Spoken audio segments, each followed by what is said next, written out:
it going? Ladies and gentlemen, thank you. You're too kind. Please. Relax. We got a show to do here, people. Thank you.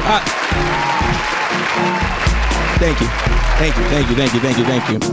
How is it going, ladies and gentlemen? It is Tyrone Shivers, and we are back here with another episode of the Snooze Button Specials, the interview series where I sit down with some of the creatives and artists around Atlanta that you are sleeping on.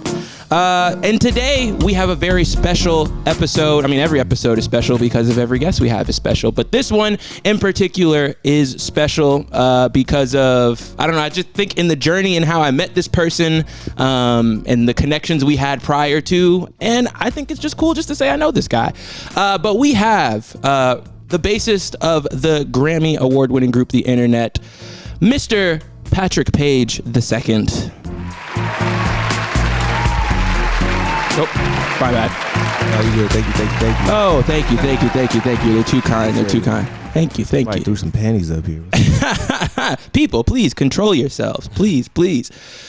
So, Pat, my man, thank you for having me here today. Thank you so much. Thanks for pulling up to the crib, man. Hey, man, anytime, man. Like I said, to me, it's a little, I don't want to say surreal, but it's kind of crazy to me that, you know, in the ways that I come to know you, that I do know you now, it's kind of funny to me because, funny story, this is actually kind of like a full circle moment here. So that beat you just heard on the intro, the person who produced that beat is actually Mr. Michael Love, the brother of your collaborator, Alan Love. Oh, wow. Shout out Mike, man. Yeah. He made that for me like way back in like 2017, 2018. Shit. Shout out him, man. Shout out Alan Love, man. Y'all need to go get Everything That Shines Ain't Chrome. That's Alan's new album, by the way. Shit, fire. Yeah, and it's so funny. All the time that I knew Mike back in high school, and I have other friends who can attest to this, and like anybody with a big brother, they're always like, oh, my brother's doing X, Y, and Z, and my brother's this, that, and this, and my brother, and he would always be talking about, oh yeah, my brother,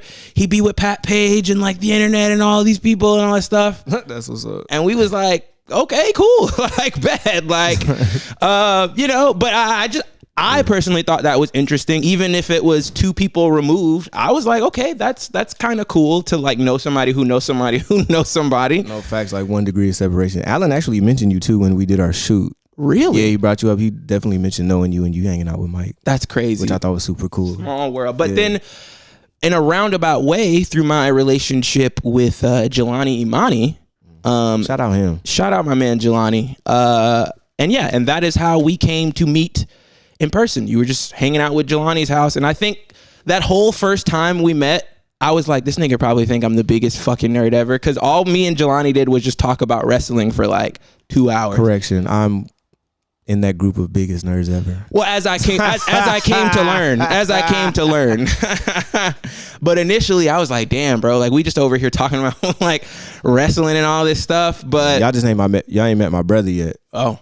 My brother Robbie, he's big in wrestling too. He just went to WrestleMania. Really? Yeah, like about a month or two ago. Yeah, lucky. Had a great time. I think it was in Vegas. It was. Yeah, he went with the whole family, who I've adopted as I call them my family as well. Yeah. But and through that, I think at that initial meeting, it was just a thing of like we saw each other. We would see each other out at events. I'd see you with Charlie and things like that. Charlie Miles, my dog. Yeah. And then I think recently we I guess took a step in establishing in a relationship, and I directed a video for your project that we're going to talk about a little bit. He ain't help, you did that shit. Yeah.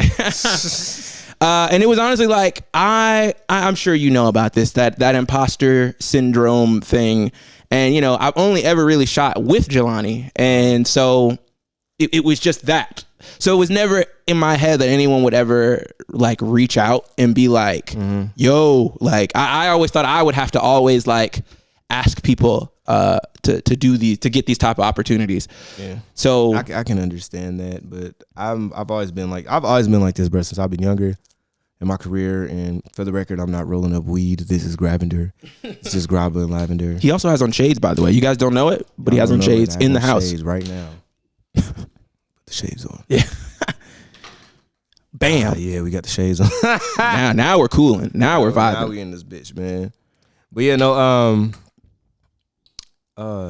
Yeah, no, I've always been like that, bro. I don't give a fuck about no names or nothing like that. Like, that's cool and all, that's great, but like, I'm big on talent and also who you are as a person and whether or not we connect. Because what if I meet somebody extremely talented? Not to say that this has happened, but just hypothetically speaking, like, what if you meet somebody with the big name and you genuinely don't connect? Or you just genuinely don't have a good work chemistry? Yeah. You know, I've always, like, kind of gone by the rule, like, can we have a conversation first? You know? I mean, of course, you know, you meet people and you just hit it off immediately and you have, like, this great work chemistry and this, that, and the third, and that's amazing, you know what I'm saying? But I think not to say that those don't last, but the longer lasting relationships are the ones that just kind of form organically. Yeah. You know what I'm saying? And I'm big on, like, okay, you're good at this thing, let's do the thing together. Like, I don't think twice about whoever the fuck it is. I don't really care. It's like we both like this thing, you're good at the thing, I'm good at the thing, let's make it happen. You know, and I love to show support as many ways as I can, however I can. I've always been like that, you know what I'm saying? So it was a pleasure to work with you, dog. You know? Yeah, man. No, these videos was hard. Yeah, man. So that was a real, like, validating moment for me. So I appreciate you on that tip. For sure, man. But in speaking about that, that was in preparation of your most recent project, Love You, Mean It. Love You, Mean It. Y'all don't know from editing that video, that term is baked into my head. Love you, mean it. Love you, mean it. You gotta mean it when you say it. Shout out Chrissy Clemens, man. Yeah. So at the top here, really quick, talk to me about, I mean, we spoke a little bit, but talk to me about the process and the inspiration. Is this your first solo release? This isn't. This is my fourth solo release. Bro, okay. Being real, because my first solo project was back in 2015. It was a EP. It's called Prelude, and it was just an instrumental. And what second, y'all? ASMR. Shout out Lil Wayne. Seriously. But no, my first project was called Prelude, and it came out in 2015. It came out in December. And originally I wanted it to be like this big collaborative, like, black radio moment for me. And I had all these great instrumentals that I loved. And, you know, everybody has lives, and that's like a lot of songs and a lot of, especially that year, it was a lot going on for me and stuff like that, especially like the band album taking off and stuff like that, like Ego Death at the time, and, you know, all the artists I wanted to work with all being busy and stuff. So I just took these instrumentals I took 6 of them, 6 or 7, I honestly can't remember, 6, 7, whatever the fuck the kids say. And I took those and I just made it an instrumental thing. I mixed it down myself, and I actually ended up, like, performing that. And that was a really successful project for me, man. I made some money off that. I made some merch. Like, I performed all around the city. It was fun, man. I did my first solo show ever in spring of 2016. It was called All Your Friends Fest. Some good friends of mine. It was my friend Cameron, my friend Daisy. Daisy's an incredible artist. It was a bunch of people performing. I love Cam's music too. And I headlined the festival. It was like it was packed out, bro. I ain't gonna hold you. It was very nerve-wracking for me. It was like, I had to drink a lot of Hennessy. This was my Hennessy days. This is when I affectionately had the name Henny Pat. I still killed the show though. I performed with my good friend Dave Rosser, Jacob Mann on keys, and T'Challa on drums, one of my favorite drummers. And that was my first project. The second one was 2018. That was my first studio album. That's called Letters of Irrelevance. The second one was called If I Fell, Are We Still Cool? And here we are today in 2026 with Love You, Mean It. Okay. So talk to me a little bit about, like, what made you say this time, like, okay, was it something that you fell into of, like, oh, I have all of these songs and all of these projects and ideas that I feel like I could put together? Or was there an intention of, like, you know what, I kind of want to put something together? If I'm being real, bro, it just kind of came together. I wasn't even trying to make an album or nothing like that. It was really going to be an EP. And I was feeling inspired. I just moved to Atlanta. I was creating. It was my first time creating in a new city, living somewhere on my own. And it came together, and, like, I was rapping back in the day. I'm not a rapper. I don't consider myself a rapper, even though I have 2 rap albums. I know it sounds fucking nuts. I consider myself an artist. And it wouldn't help when I would be downtown buying jewelry and putting on a lot of jewelry, and everybody's like, are you a rapper? And I have rap albums out, and I say, no, I sound fucking insane. So, like, you know, by all technicalities, maybe. But I just put all this stuff together, bro. I was just making these instrumentals, and I started singing over them and stuff like that. And I was having a lot of fun just singing and stuff, and, like, writing and co-writing with a bunch of my friends, Deja Ross, Trey Best, Alan Love, of course, Forte Bowie, Gwen Buns on the project. And it was actually, the original name for the album was We're Having a Great Time. I actually made a whole different album. And then my hard drive crashed. That was crazy. And then my fucking months later, I saved up the money to get the hard drive out. Then my computer crashed. Then I was just over it because I couldn't create. I couldn't do anything with it. I started this project from scratch because I got all my stuff back and half the files were gone. I started the shit from scratch in 2025. I finished the first one in 2024. It was set to release last year. Obviously, all that stuff happened. It was very stressful. And then I fucking powered through somehow. Shout out God, big God, and all my support system and my friends and family. And then put this album together. And I kept one song from that album, which is called Ride Out with Gwen Bunn. She and I co-produced that song together at like 4 a.m, like falling asleep. And it was fire. And then I finished the project and it came together, and then the whole theme changed, the name changed. I got to Love You Mean It because it was a bunch of love songs. I'm not talking about a bunch of toxic shit and stupid shit. That's not really, I'd like to think that's not my character. I have my flaws and quirks and all kind of shit I need to work on. We all human and shit like that. But these were just very honest, vulnerable songs about love and my perspective on it. And, reflections of me when I need to go inward and look at me and, all right, let's talk about me a little bit here. And then as opposed to just talking to someone, just more so speaking to like experiences, you know what I'm saying? So just literally all about love. I love that book too. That's one of my favorite books. I read it twice. Shout out Bell Hooks. Second time I read it, I went through and highlighted a bunch of stuff. And I read Communion too. The second part was good. I still got to read the third part. But yeah, that's how that came about. It was literally, it just came together. Like including the whole rebrand and redoing of the whole thing and starting from scratch. It just came together. It was really fun. I produced and co-produced everything and wrote and co-wrote everything with everybody. Got some great features. Yeah, man, it was stressful as hell. It was very strenuous. I will be transparent. It was very draining too, like given the circumstances, because I'm paraphrasing, but I went through a lot trying to just get to the finish line with this, but I'm glad I did it. I'm glad I saw it through. Yeah, and I think that speaks to the passion of it all, because I can tell you there's plenty of things that I've had where if I had to start over, I'd be like, well, I guess that's just never happening again. Man, it was like that for me. I was on the verge of fuck this shit. I was literally about to quit. There were times I would just sit on this couch and just be like, what am I going to do? I don't know. Yeah. Yeah. It's crazy. Like I said, I'm paraphrasing, but that shit was crazy, dog. Yeah. But like I said, shouts to you for finally so now on the other end of it, I mean, now we know 3 years in the making, finally out. How did it feel to finally just be like, like it's out now? Man, it was so rewarding. Like, shout out my boy Trevin for doing the artwork. It came together exactly how I wanted it to. I fell in love with it immediately. I listen to it every day. I'm happy with that. I literally listen to this shit every day in the gym, in my car. Like, if ain't nobody else listening, and people love it from what I've been told. I love this shit, man, and I'm really happy. I saw it through, and like, it feels like a big weight off of my shoulder, and just like, I have the thing now, like we were talking about earlier, like the thing is done. Like, okay, not the job is done. Like, it's like Kobe, job's not finished. It's just the beginning, but I feel so good about it. I'm like, damn, I can do anything if I made that shit. I pulled that shit from scratch. Like, I pulled resources from places like I didn't even know I had, and support and all kind of people around me, the love around me, the encouragement and all that stuff, man. I gotta thank all my people and stuff like that too, man. It was an insane journey, but it happened, and I feel really fucking good about it, bro. I ain't gonna hold you. Yeah, I fucking love this album. And it's the first time I've like touched all my instruments in a very long time to that extent. Like playing my keys, like I consider myself pretty good at keys now. Like, I've been picking up my guitar a lot more. I'm like, I started off with guitar, like those days I would tell you, and I didn't have shit else. Like, I didn't have a computer or a hard drive. I would just sit on the couch or outside and just play my acoustic guitar, or just play the electric guitar and just write shit. Some of that stuff made it on the album, So I just, like what we were talking about earlier, just going back to what you know how to do. Yeah. I just went back to what I knew how to do. I was like, I don't have nothing else but what I know how to do right now, and ended up coming together, I guess. Shit. But yeah. I love it. I'm real happy, man. I'm happy I saw it through. And I'm personally, I'm really big on like challenging myself, but also like challenging people that I know to be like,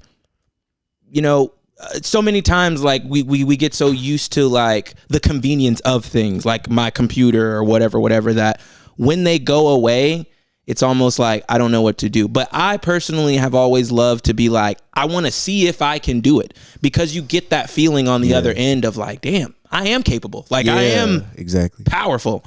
One of my I have the power. One of my favorite. Nerd shit. It's a poem they used to make us memorize all the fucking time in middle school. I only know the first 2 lines, and it's hella applicable. But our greatest fear is not that we are inadequate. Our greatest fear is that we are powerful beyond measure. Damn. Yeah, and that's what a lot of times that's what it be when you be like, oh, I don't want to do this thing. It's not that because you can't do it. It's because there's a fear that you might do it, and there might be some things afterwards that have to come of like, oh shit, like I gotta follow through with this. Yeah. So I'm always encouraging people to. So I love to hear that you basically like challenged yourself in making this of like, let's see if I can see this through. Hell yeah, it was a crazy challenge because I did it like I said, I had love, support, and help and resources, but like essentially by myself. Like it wasn't no label, wasn't no distro, it wasn't no none of that. It was me and CD Baby, nigga. Like, you feel me? It was me, my room, my laptop, and my cat. And I got another little cat. Shout out her, driving me crazy.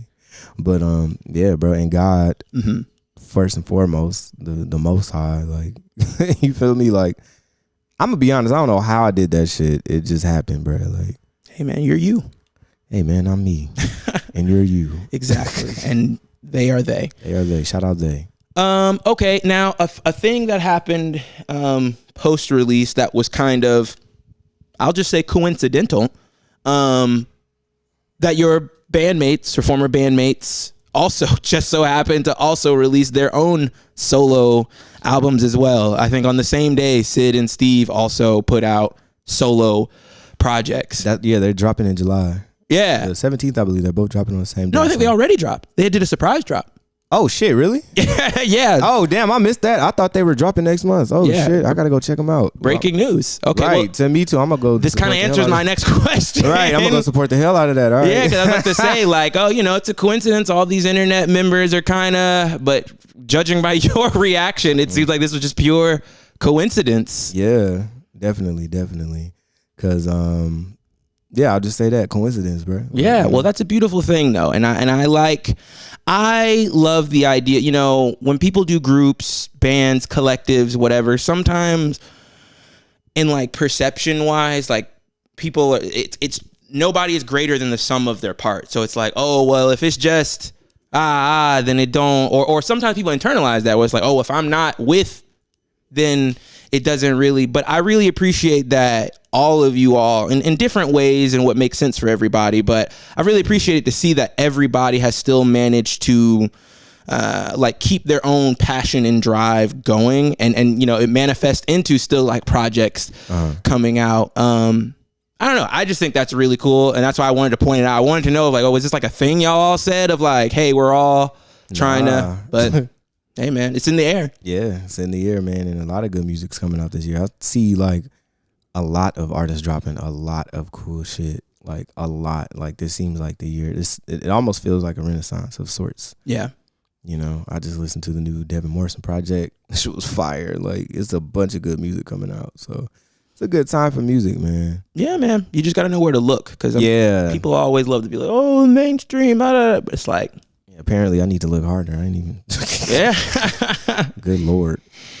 Okay. So, part of this, like I said, I'm a big fan of the people that I talk to, but a big part of it is, to appreciate the now of where we are. Sometimes we have to go back and see how we got here. So let's rewind the clocks here a little bit. How I got here.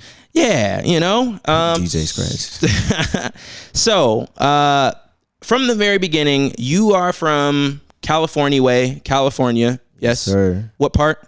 I'm from the West Side. I'm from Los Angeles, California. I'm from Mid City, to be exact. Love that. Represent. So just tell me, early years growing up, who was in the household? Like, what was it like growing up early on the West Side? It was me, my mom, and my sister. My mom was a singer. She was a praise team member, big singer at church and stuff like that. Beautiful voice, amazing voice, you know what I'm saying? So that's pretty much where it all started for me. And then like I wanted to play drums first, but growing up the way I did, like having apartment neighbors and shit and certain financial restrictions, and I feel like every boy wants to play drums first. Yeah, everybody boy wants to play drums, you know what I'm saying? And like, drumline was lit. Bro, don't get me started. everybody was walking around with drumsticks at school and middle school. I'm sure y'all had that phase out here too. But yeah, that's that shit was filmed out here. So oh shit, yeah, of course. So that's where it started for me. I got into guitar because I wanted to be a fucking rock star. I love rock a lot, and not just like commercial rock. I love rock for real, man. Like deep cuts, like all kind of different genres. So I would just be. It transitioned into guitar. My mom got me my first guitar. It was an acoustic guitar, and I would just be listening to all these rock songs. Back home is a station called KROQ. It was K-Rock. It was 106.7. I listened to like, some rap and shit, and I loved jazz back in the day too, like big jazz fan and stuff. Like I said, obviously like R&B and, soul and rap and shit like that, but I wanted to play rock. So that's what really got me on my guitar and like kept me on guitar. It was like, I want to play rock. I want to be a fucking rock star. Like, like I had a Korn poster on my wall and shit like that. I love that. I actually got to meet James Schaffer, the guitar player. Yeah, that was one of my like craziest moments. Wow. Yeah, at the Forum, I was helping actually with Chris Smith, because his cousin Eric Moore was playing drums for them at the time, and me and Chris were teching for Suicidal Tendencies, just helping out stage with stuff, and Korn was headlining. So it was a crazy concert actually. It was POD, Limp Bizkit, Suicidal Tendencies, Korn. They headlined and they did their first album. They did Chutes and Ladders, the first album from front to back. This is like so mid that 2000s coded. Dog, the way that I fucking fanned out was absolutely insane. The rest in peace to the bass player from Limp Bizkit too. I'm glad I got to see like the whole band perform like all together and stuff like that. I think Wes Borland was there because he left for a little while, but then he came back and joined the band. So I got to see Wes on stage. That was legendary. Brian Welch, or he goes by Monkey, plays for Korn. All five original, well, not five because David, forgot his name. I think it's David Silviera. He wasn't playing drums at the time, but they have their new drummer now. But it was great to see, bro. It fucking blew my top. And I got to have a small conversation with James backstage. I will never forget that shit. Damn. Yeah. That sounds crazy. Yeah, so that's how I started. All that long-winded stuff to say, like, that's what got me into guitar and instruments, and, bass found its way to me. Funny enough. So you said your mom was singer. She was a singer in church. Now, was she like, because sometimes our parents just do stuff. Mm-hmm. Were you influenced by your mom to do music, or did your influence come from somewhere else? I think it just comes from all around, dude. From being honest, it comes from so many different places. Like, it wasn't just strictly my mom. It was just in me. Not to.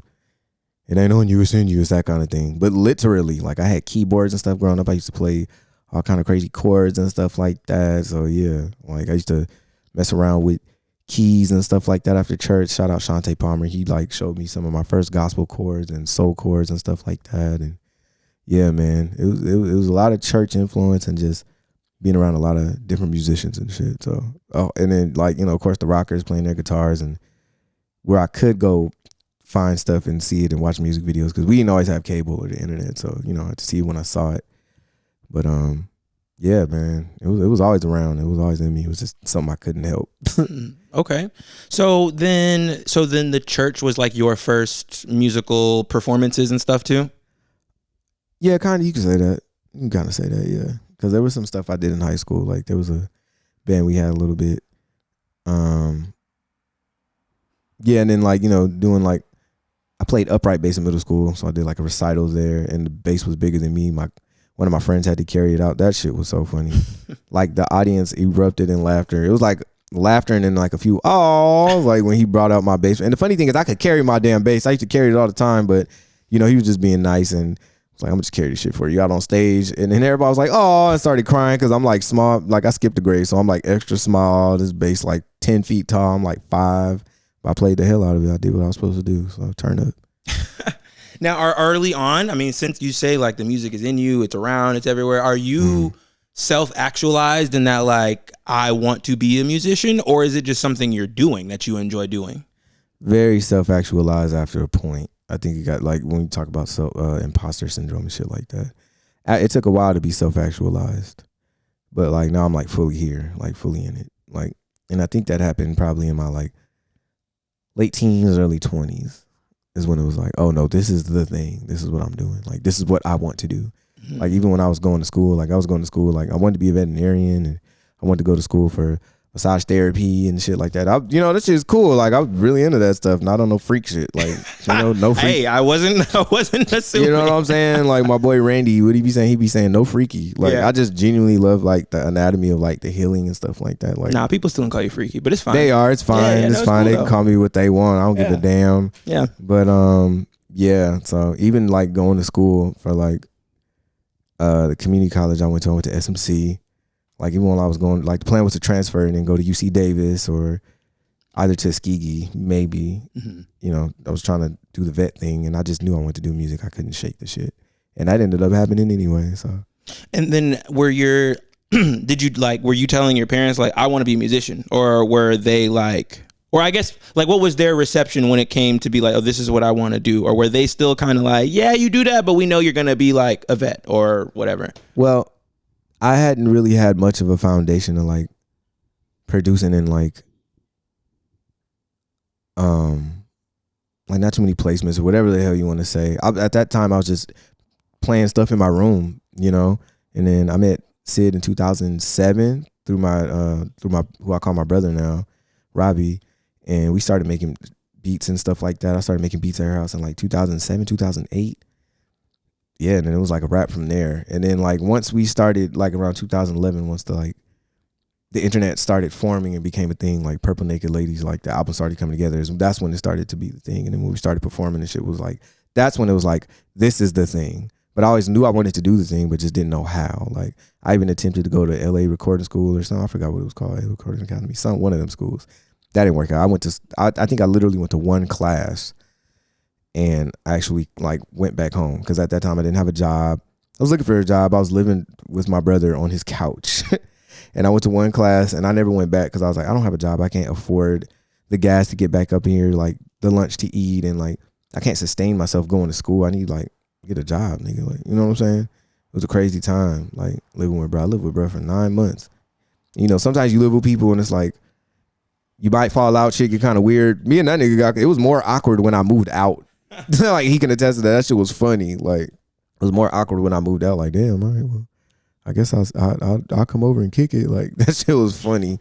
But yeah, that's when the thing happened. Like, when everything started really coming together. It literally just all came together. It was like this kind of like organic plant kind of vibe, if that makes sense. That's the beautiful thing about it. So you meet Sid 2007. How old are you at this point? 16 or 17. Okay. So when you guys initially meet, it's just, you guys just connect over music. Like, she had a guitar in her house, ironically. And I was like, can I play a guitar?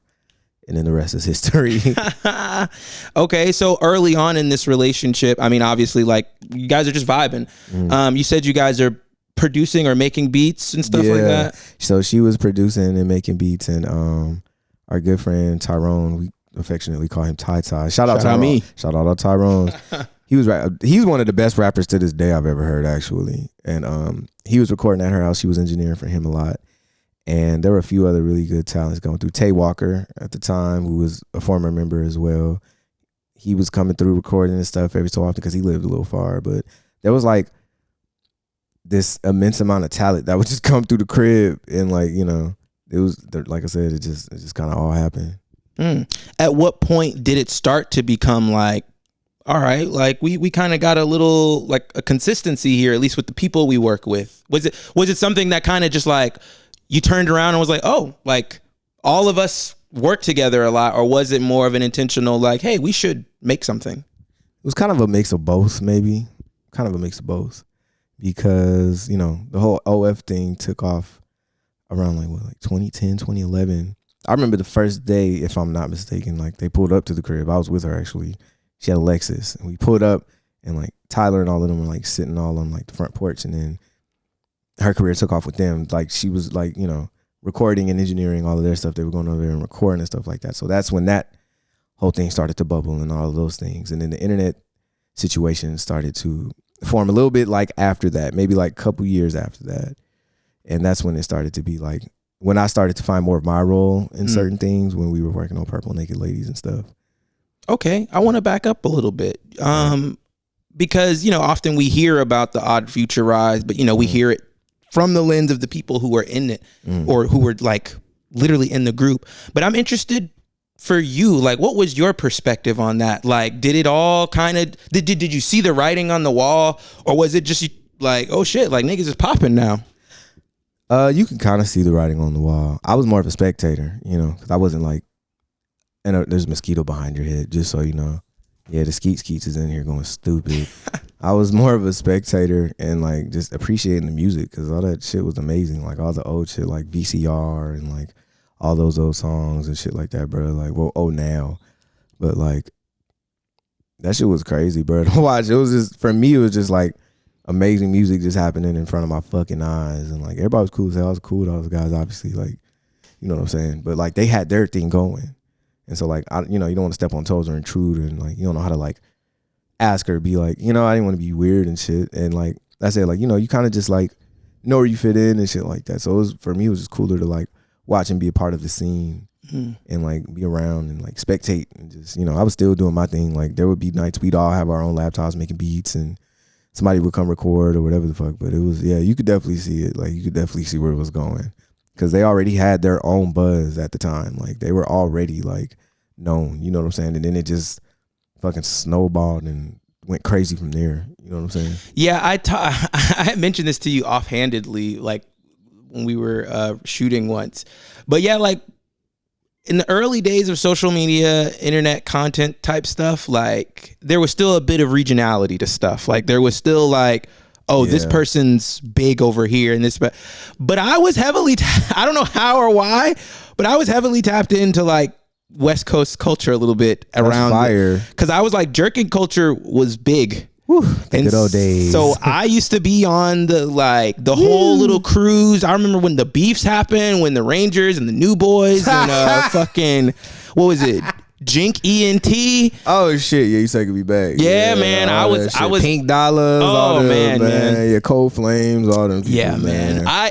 Good music. Something happened. Not to the crazy one is like YG for me. See. Oh hell yeah, that shit. Yeah, the fact that you do like old YG shit, I was like, what the fuck? That shit be throwing me for a loop. Love YG. Like when he first popped out and was like, yeah, I'm hard, this, that, and I'm like, the tooted and booted nigga. Like, yeah, she a model. She walked, and then that shit blew. You knew that, like, so I was like, what? You know the cuts. Yeah, man. Shout out to Ray Vaughn, because he like sampled and flipped that YG thing, and I'm like, that was fire. But hard. Anyway, yeah, my favorite YG song is honestly Westside 4 Fingers. 4 Fingers all one a week. But yeah, me and my brother literally know every word to that song. He used to fucking lose our minds when that shit dropped, bro.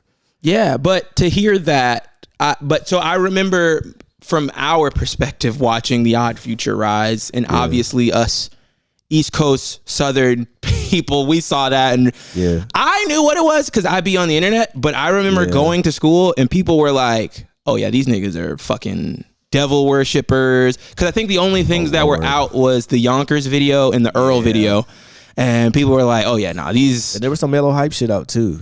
Well, at least as far as what was crossing over and catching people. Okay, fair. It was because that fucking Yonkers video, everybody remembers the first time they saw that. And then that was a staple video, bro. Yeah, and then the Earl video kind of just cemented of like, oh, these niggas are crazy. Or they just do what they want. Yeah. It's very free in expression, man. Like, you know, it's very free expression. There was no like, when nobody doing no rituals and shit like that, bro. Yeah. But I will say, I think, because from my perspective, I think that is what ended up laying the foundation for us to accept the internet and stuff like that, because of the type of moods and songs that Tyler was, or just the Odd Future as a whole. Like I remember OF Tape Volume 2, one of my favorite songs off there is by the internet. And so, yeah, I don't know. I just feel like that Odd Future thing helped introduce us to like this new soundscape that the internet kind of just... Yeah, I agree. Definitely. It definitely, because like, you know, we're all Pharrell babies. You know what I'm saying? Like not just like us, but like if you grew up listening to Pharrell, you love chords, you love a specific type of music, you love soul and jazz and shit. Like, yeah, that was pretty much your bag, you know, but they took it and ran with it and like made their own whole thing with it. It was, like I said, it was beautiful to watch, man. Yeah. It was fucking amazing to listen to too. So then as that's happening, like I said, naturally, Sid by association is also how is that affecting you guys? Or like, what is changing as far as like, oh, like we just get to record at bigger studios? Like, what's different around this time? Pretty much that, deals start to be on the table and people get signed and stuff like that. And like, you have more resources and, still recording at Sid's crib. And then Matt moved to LA. Funny enough, Matt moved literally like a few blocks down from my crib in Mid City. It was the funniest shit, which is so funny because I live in East Point now and he's from East Point. It's like we kind of switched places, but that shit is so funny. But we used to call that apartment the bakery, and that's where we would go and like make most of the shit. That's where Purple Naked Ladies was pretty much formed and developed. And then, some mixing and recording in some studios and things like that. But yeah, like, just more things on the table, more resources, more, more things to work with. So, yeah. And then how did this affect you? And more so once that, you saw the bubbling with Odd Future and everything, and then now you see, okay, that momentum is starting to come this way. How are you feeling? I was happy for everybody. At that time, I'm in school and I'm working a lot. So, and they're on tour and shit like that. So, I'm living my own life and, doing the thing. And then Purple Naked Ladies is brewing and bubbling and happening. I'm going to what we call the bakery a lot, like, working with them and making beats. And then it's like, whoa, this is trippy. Like, it's crazy, especially going into like the studios. I remember the first time like going to the studio and like getting some food and like a runner getting sent out. Like, that was a big moment for me. Like, they're sending out a nigga to just bring us some food and it's Roscoe's and I don't have to pay.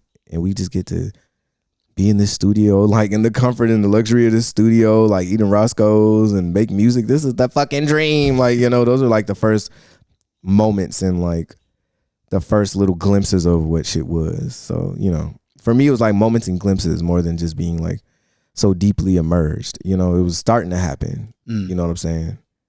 So it was just starting to happen for me personally, because Matt and Sid were already like developed in our future. They had already toured, they had done their thing, and they're making this album and bringing me to be a part of that. Like, it was nuts. Like I said, my glimpses and like those spot moments, even being in like a couple of videos, like, you know what I'm saying? Shit was trippy. Like, you can go back and see me in the cocaine video, like just little spot of me, but like, just like being around and just watching it happen. And then like, yeah, it was crazy. It was fun though. It was very fun. Like I said, moments and glimpses that turned into like more and bigger moments for me to be present with. So. Did it change? Because I'll tell you this from my perspective. So I went to high school with Playboi Carti. So I saw all that happen. That's got to be crazy. Yeah. Him and Summer Walker, actually. Oh, shit. Big fan of Summer Walker. Yeah. I also love telling people that I went to high school with Playboi Carti. I love Playboi Carti music, too. To the people listening to this, they're probably, this is the 50th time this nigga done brought this up. Yeah. But anyway. Well, shit, it's new to me. Fuck yeah. No, I love telling people. But anyway, I bring that up, though, because I noticed, he started, he didn't like, Broke Boy came out, he was already gone, but the bubbling was starting. People were doing what he was doing, and people, he started moving different, but people were treating him differently too. Did you start to notice outside of your music circles? Were there any changes in the dynamics or people's perceptions or anything like that? Not really, because I still kick it with everybody I kicked it with.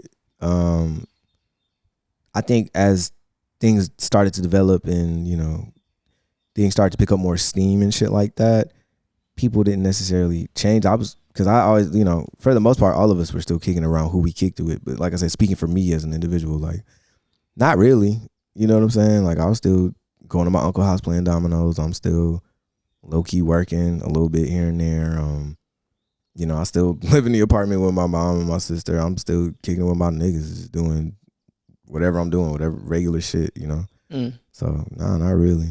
Because these are people that have been with me. So, like, they're watching me develop and they're growing and developing with me. And we're all doing that in our own ways. Like, like I said, once things pick up and, like, steam picks up, then, I wouldn't say dynamics change as much as there are just now new nuances that are introduced to the table. But, like, everybody's working around those because we're still maintaining the same relationships.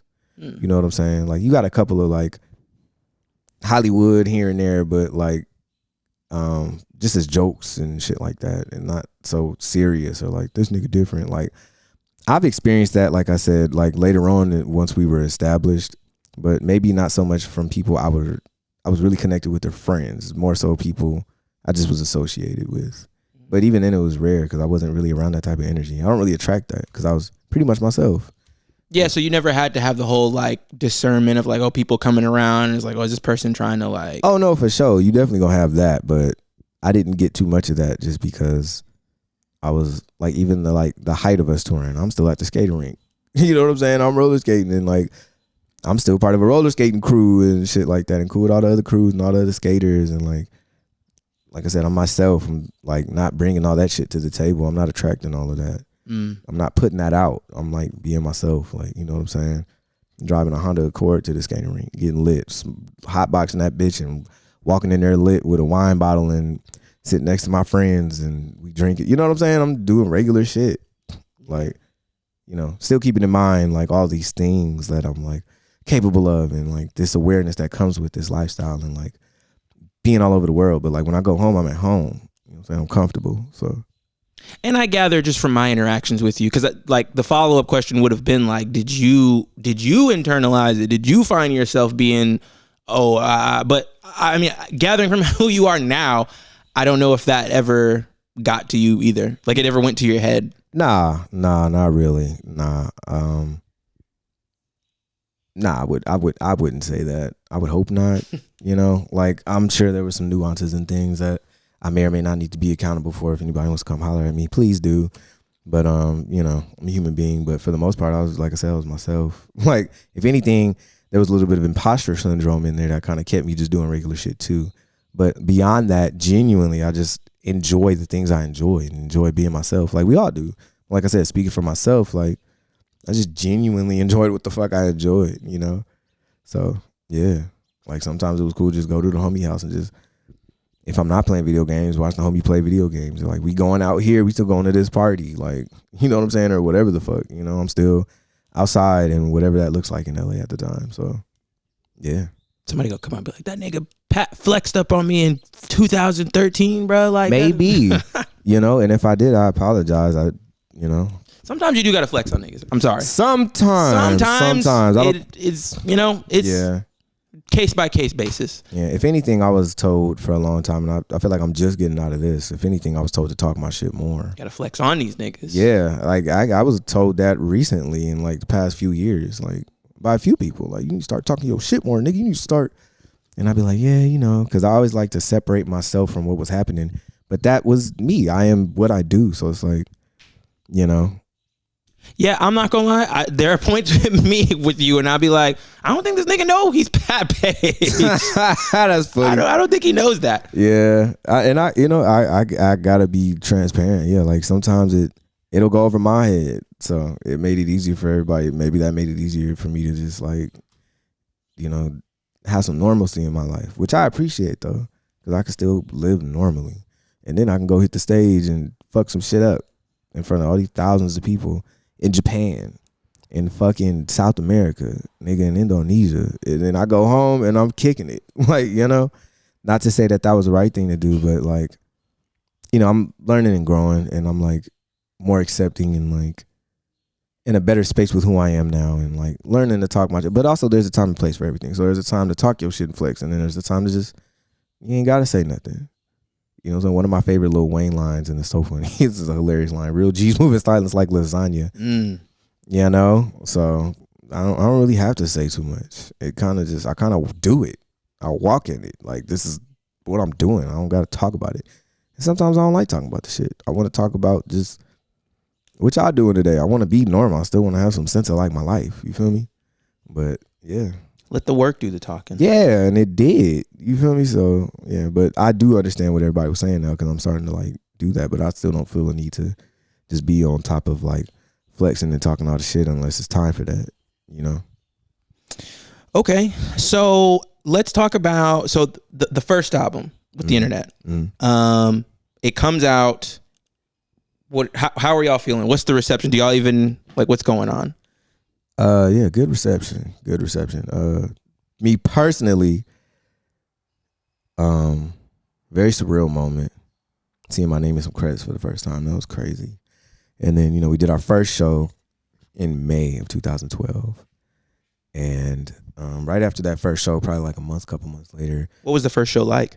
It was incredible. We sold it out. It was at the Echo. It's one of my favorite venues to this day.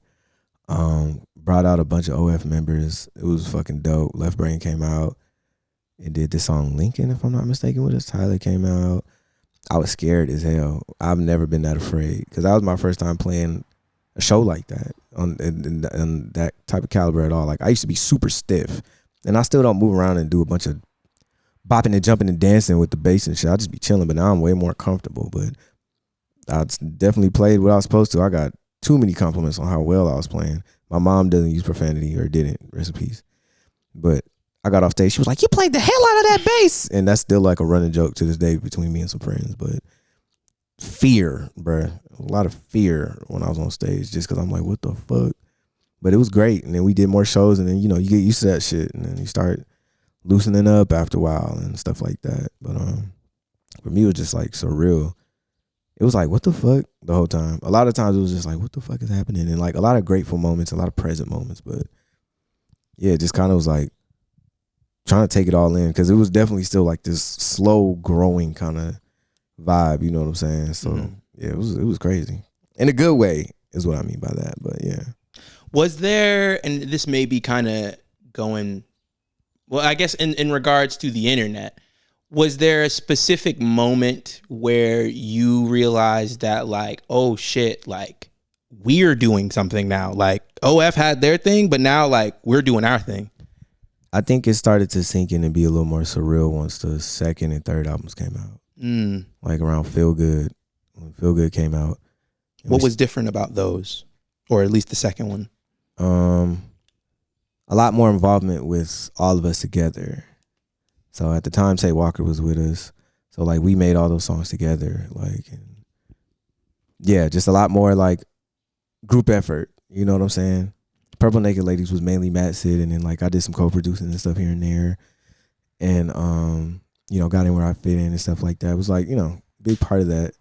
But like Feel Good being like, okay, we're making this thing together and we're like doing this thing, is when it was like, oh, this is like the thing now. And then of course you got Ego Death, and then it's when we had Jamil Bruner at the time, and then that's when it was like, oh shit. And then by that time, you know, getting used to all that and then settling in and then fast forwarding into Hive Mind, that's when it was like, all right, that's when it, you know, settled in, like this is the thing, you know what I mean? And then in between those times, like releasing my solo projects and stuff like that, you know, because I released my first album right before Hive Mind came out, before or after, in 2018. And then, yeah, man, it was a lot of surreal moments. But that's probably when it hit, was when it started to become like more of a group effort together, like as far as creating is concerned. You know what I'm saying? Now, amongst all of this, I think I heard you say something about it, but what did you have interest outside of music at this time? Not really. This is all I wanted to do, and this is what I was doing, and I was really happy with it. So outside of like hobbies and things I like to do outside of that, you know, like just regular shit, like everyday life shit, like things I enjoyed, I guess. But nah, this was like it. I was, you know, very engulfed in what I was doing, like creating, playing, and stuff like that. I was like, I'm doing what I want. It was just trying to figure out how to make more sense for me personally and more sustainable at certain times. But yeah.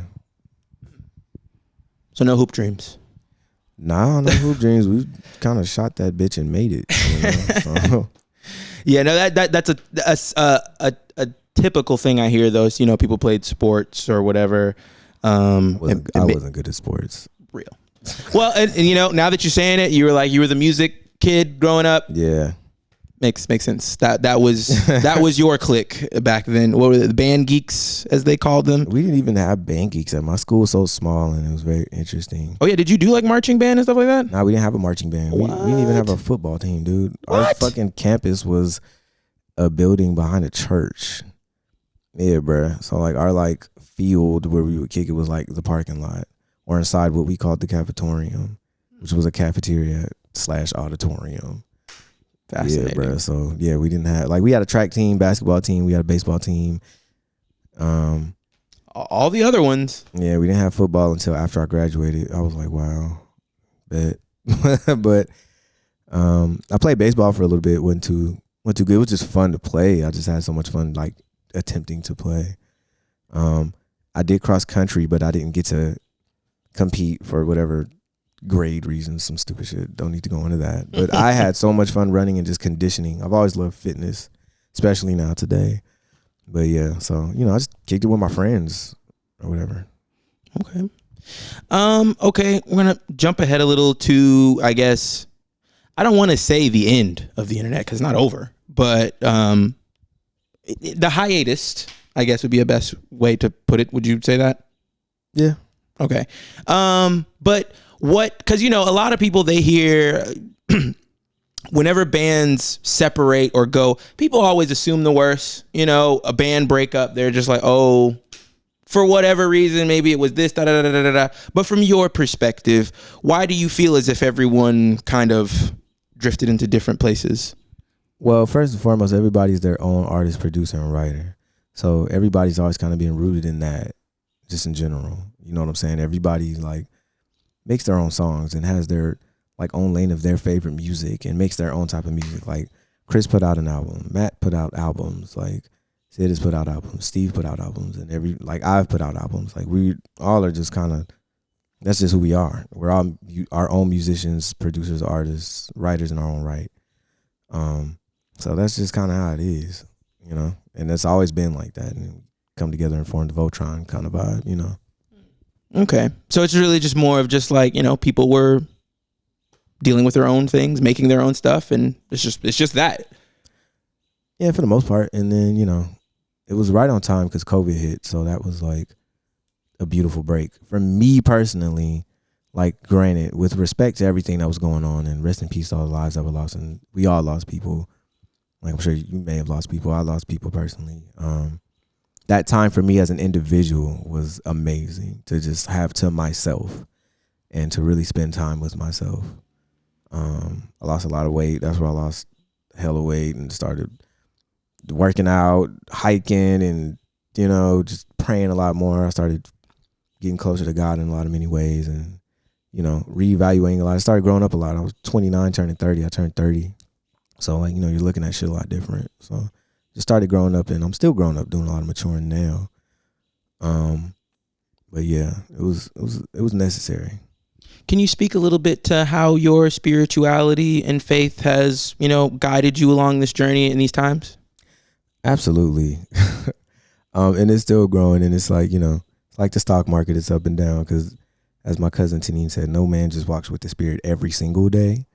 But I think that's one of the main things I tapped into. I started reading a lot and started, I did my whole self-help book journey and shit like that. And while I'm listening to them on the hikes and smoking and shit, I've never done shrooms. A lot of people think I was like doing shrooms. Just like, damn, like, it's like, no, that never happened. I just spent a lot of time with myself. Although I would recommend a shroom trip for you. I'm not mad. That's the thing. I'm an advocate for this shit. I'm not even opposed. I just don't think right now is the time for me. And I've been saying that for years. I feel like I've done enough work, at least for the time being. I don't have the capacity to go under the hood and unearth anything else at this point in my life at 35, just because I spent so much time doing that. I've spent so much time inward. I'm actually learning to just now, this goes into spirituality too. Like, I'm learning now to be the observer versus constantly observing how I feel.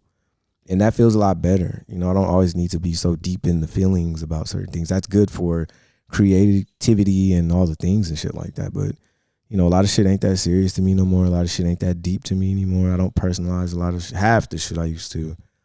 I learned a lot through relationships, friendships, all the things. Like I said, I've been, especially living out here on my own, just fast forwarding here is probably when I've been spending a lot more time with myself in a different way, like living on my own for the first time, especially in a new place. And a new place I'm happy with. Like, I fucking love Georgia. I love the trees, the nature, the birds, and outside is cool. It's always there, but I genuinely just love living here, like being, you feel me? So, like, I think I tapped a lot more into my, like, I've always, I grew up in the church. Me and my sister came up in the church, so very rooted in that. But aside from just being religious, like being spiritual and like having something to believe in and having principles to follow and, tapping in more and stuff like that, you know, because, you know, you're not just tapped in 100% of the time, but it's just different now with a different type of awareness, maturity, and like growth and shit like that. You know what I'm saying? So yeah, it's one of the leading factors for me today. Like I consider myself very intuitive, you know, and then you have to learn how to like separate your intuition from like in your gut feeling from what fear is, because they can both feel very similar. Gut feeling can feel just as similar as fear can, but you have to like that's where discernment comes in. You feel me? You got to really take the time to like, am I afraid of this thing, or is this something I feel a strong way about that I need to follow? And like I saw a post on social media, or somebody said, I think it was a post or something. It was like, intuition comes in statements, fear comes in questions. You know, that shit changed. And I was like, damn. You know, shout out to social media for when it does work and it's doing the right things, because it's a tool like everything else. But yeah, I feel a lot more grounded today, a lot more peaceful today. I'm happy today, and I'm okay with everything, including the things I'm not okay with, because, you know, I accept a lot of things, and I'm still, you know, a work in progress like we all are, but I just feel a lot better about me and like where I am and where I want to go. I'm a lot more intentional just about myself and decisions I make for myself. You know, that comes with living on my own, what the fuck?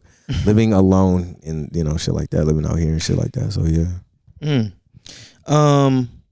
Fuck. I hate when this happens, when I have a question and I lose it.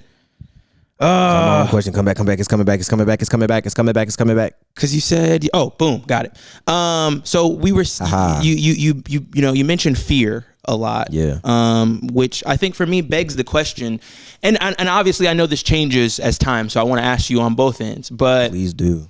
When you were starting out, but before this time of inward thinking and stuff like that, what do you think it was that you feared so much? And do you think you've overcome it today? I'm learning to continue to overcome it today, in all transparency. I used to have a lot of fear in my heart, bro. I was very anxious, and I didn't realize that until I spent time with myself and had to be honest about it. I used to be anxious about a lot of shit. I used to overthink a lot of shit, and just spend a lot of time worrying, thinking too far ahead, and I'd be present for so many moments, and there would be so many moments I would miss it, just not paying attention because I was worried about some shit, like what's gonna happen or what could happen. You know, just entertaining way too many semantics that just weren't important versus just observing and being fucking for real about what's in front of me. You feel me? So yeah, just a lot of fear in my heart as a youngin'. You know, even up until like some recent years where I was like, let me stop doing that stupid shit, because the fuck am I afraid of? That's just me being honest. You feel me? I was just scared of a bunch of shit, like, you know, just worried for whatever fucking reason. Like even coming up in church, I was scared to go to hell. Like, you know, like that's why I'm not gonna get into that. We don't got to do that. Yeah. We can if you want, but I mean, it's if you feel it was a driving factor. Yeah, nah, we could talk about that. Like if it comes up organically here, for sure. But like, you know, it was just like just a lot of fear and just like a lot of like control and like things like that I had to get past, and like just learn to be more present with experience, solely experience, not what I think of the experience, just being in the experience. You feel me? So today, when those anxieties, those worries come up, how do you quell them? It's a lot easier today to manage. Shout out therapy. I went to therapy for like 5 fucking years. I might have over therapized. That's a thing. I haven't been going for a while just because now it's, again, I feel like it's time for me to spread my wings and fucking fly without the thing. And I love Dr. Washington. He's been so instrumental. And I really want to take this time to shout out Duran Bernard, one of my closest friends, one of my like favorite friends in the world. He introduced me to Dr. Washington, introduced me to therapy and so many other things to do, like so many other ways, and just introduced me into so many other perspectives that were good, better for me, for not just me, so many friends, but speaking for me personally, like Duran has been one of the most instrumental friends in my life. And one of the realest too, one of the realest niggas you gonna meet. Always been himself. I fuck with that. But yeah, to take the brakes, you know, take the training wheels off and just start living, you know. And I've done that before. I've stopped going for like 6-7 months or something, but like now I think I'm good. Like I'm good with what I'm not good with, and I have the tools. There's only so many tools you can get before you start picking them up and like utilizing them bitches. And now I'm utilizing them bitches, and now I just kind of like I'm learning to not compartmentalize in this cynical kind of way, But just understand how serious something is and how it's not. Understanding how I feel about it versus what's actually happening. And if I have a feeling about it that I don't like versus what's actually happening. Understanding and just taking that feeling and processing that. Like my journal entries look a lot different. They used to be pages of just feelings and just whatever I was going through. Now my journal entries are like a paragraph, dude. And it's like, oh, I feel this way today. You know, it's like a reflection of like just simplifying shit. Shout out to Steve fucking Lacey too. A conversation with him changed me a lot and gave me some, just simplifying things. Some things can just be simple. I don't got to be all that. You know, nothing has to be all of that, because it used to be all that for me for a lot of different reasons, whether it was a relationship, whether it was a friendship, whether it was how I felt about whatever circumstances, and then detaching myself from my circumstances, understanding I'm not my circumstances. Yeah, that was a big word for me, detachment. Learning that definitely healthy. Kinda... Yeah, you feel me? Healthy detachment. My brother tried to introduce me to that concept years ago, ahead of the curve, and I was like debating him on it. I was like, why would you want to detach from anything? And I like get a bunch of shit, but that was, again, when I was still in this place about feeling a way about everything. I don't feel a way about everything as much as now. I just have these human emotions that are either, you know, the GPS and helping me navigate, or just there and not so much the driving factor of what's happening. You know what I'm saying? Yeah, man. Shout out to Buddhism. Shout out to Buddhism for real. Okay. Last like surface level question. What was in all of this music experience you've had, what was your favorite studio session? Oh shit, when we were working on Hive Mind and we had this house. I don't even remember what part of town it was on. It was really far. Those were the most fun days. We were like playing laser tag and shit in that bitch. Yeah, bro. We was turning up in that bitch. Not turning up like just drinking and doing stupid shit. Just turning up, having fun, like just being very childlike, like with our, you know, our just being our authentic selves, like, and then we go make some music, and then we play video games, and then whatever. Those were my favorite days. I had a lot of fun recording all, like when we did Hive Mind, it was different parts of the world. Sydney, Australia was really fun to record in.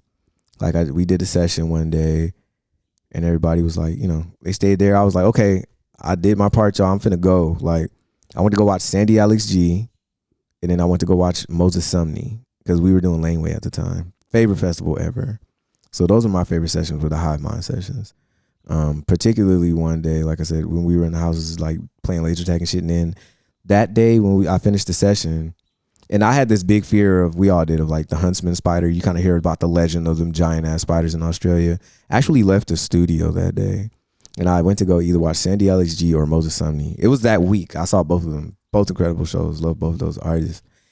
And I can't remember what day or what show it was, but I left because I was like, okay, yo, I'm finna go do my own thing. And I went dolo. I always been like that though, since I was a kid. Caught the Uber by myself, pulled up to the show, and then everybody sent me pictures and a video of them tripping out. It was a fucking huntsman in the studio. And they're like, oh my God, you fucking missed it. I was a spider. And I was like, and then there was like a video of them running down the stairs trying to like not get caught. And then somebody caught it in a cup. And it was a baby. It was a small one, but it was just scary enough because it's like the thing, you know, it's like this thing. It's like, it's there. It's in the studio. Yeah, those were fun days. That was like, that was the most fun era for me personally.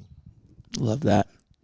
Okay, my final question for you here, Pat. If there's somebody listening to this, and they identify with any part of your story, whether it be, you know, living on the West Coast, moving to the East Coast, whether it be a musician up and coming, dealing with imposter syndrome, anxiety, any of these things, what advice would you give to them?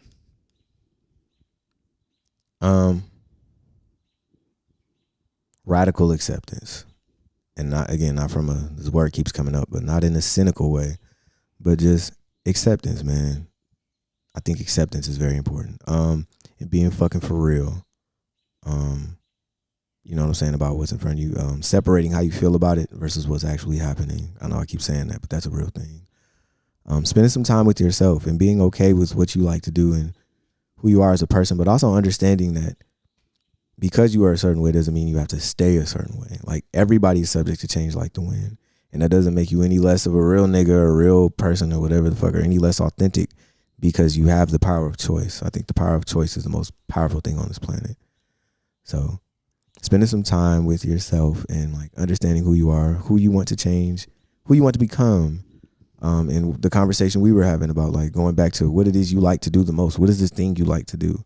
Where does this thing keep leading you? And then it's okay to like not know, and you know, finding your way to the thing that drives you the most. Like, what is the thing you love? Also, it's okay to love. You know, I always tell people there's two frequencies on this earth. People say God and the devil. I say there's love and fear. I believe in God, but like, you know, addressing the fear, being real about it. You know, if you're scared of some shit, it's okay. We're human. You know, everybody want to be tough. I'm not a tough guy. I'm pretty soft. I ain't no bitch, but I'm soft. Like, you know what I'm saying? So it's okay to just be your fucking self, and it's okay to allow yourself to grow. You know, like plants. So sometimes certain things happen with plants in certain seasons. You know, sometimes you're gonna have this beautiful harvest to reap. This season you might not, but as long as you're rooted, bro. You know what I'm saying? You're in this soil. You're cultivating your soil. You're cultivating your land and everything around you. Like, just be your fucking self, man. There's so many different things I can say about that, but like, you know, get the fear out the way, address it, and be real about it, and love, man. Start loving motherfuckers, man. Start hugging motherfuckers, man. Hug people around you. Listen to some jazz. Chill the fuck out. I always tell people, everybody need a hug and listen to some jazz. Drink some fucking water. You know what I'm saying? Like, get back to the basics. It's easy to get caught up in the way the world moves today, especially post-COVID, because we're trying to catch up for lost time, and the system we've clearly seen is not working, and the curtain has been unveiled in front of us, and it's like all of the things that we thought were the thing are not the thing. And some of them are, right? Some of the things have stood the test of time. It's like, it's not the first time the world has seen such a crazier, rapid kind of shift. This was just new for us, and we had no point of reference because we're the first ones seeing it in front of our eyes. So, you know, we kind of have to trailblaze. But yeah, just as my mom used to say, man, put one foot in front of the other. You're gonna be all right. Yeah. Oh, the people love that. They love that. Hey, man. That was a great answer. I'm glad the people love it, man. No, man. They keep throwing panties up here. I saw some boxers, too. Please, people, control yourselves. Control yourselves. Good Lord. All right, Pat. Well, thank you so much for allowing me up here today, for talking with me. Yeah, for sure. For this the album, bro. We got to talk about the album. Oh. Love You Mean It is out now. Well, that's what I was gonna roll out the... Oh, sorry. I was doing my rapper thing. Love You Mean It. Go get that shit. You feel me? Like, yeah. So, now, before we go, let the people know where they can find you, your work, what you've got coming up in the coming future. I'm just going to say it's probably coming out in July. So if you got anything coming up recent, July, August, let the people know.